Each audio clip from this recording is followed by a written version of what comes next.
നിങ്ങൾ ആദ്യമായി ഈ ചാനൽ കാണുന്നതെങ്കിൽ ചാനൽ ഒന്ന് സബ്സ്ക്രൈബ് ചെയ്യുക, തൊട്ടുള്ള ബെൽ ഐക്കൺ ഒന്ന് എനേബിൾ ചെയ്യുക. എന്ന എല്ലാ വീഡിയോയും നിങ്ങൾക്ക് നോട്ടിഫിക്കേഷൻ ലഭിക്കും. വർഷങ്ങളുടെ കാത്തിരിപ്പിന് ശേഷം തിയേറ്ററുകളിലേക്ക് എത്തിയ ചിത്രമാണ് ബ്ലസ്സി സംവിധാനം ചെയ്ത ആടുജീവിതം. ലോകമെമ്പാടുമുള്ള പ്രേക്ഷകരിൽ നിന്നുള്ള സ്നേഹം ഏറ്റുവാങ്ങി തിയേറ്ററുകളിൽ വിജയകരമായി പ്രദർശനം തുടരുകയാണ് ചിത്രം.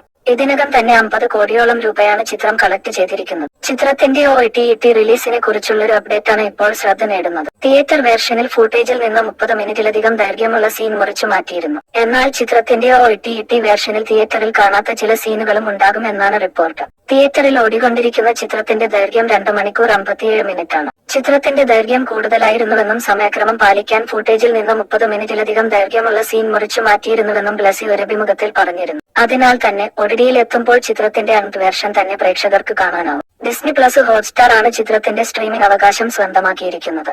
മെയ് പകുതിയോടെയാവും ആടുജീവിതം OTTയിലെത്തുക എന്നാണ് അറിയാൻ കഴിയുന്നത്. OTT റിലീസ് 2 ആഴ്ചയ്ക്ക് ശേഷം ഔദ്യോഗികമായി പ്രഖ്യാപിക്കും.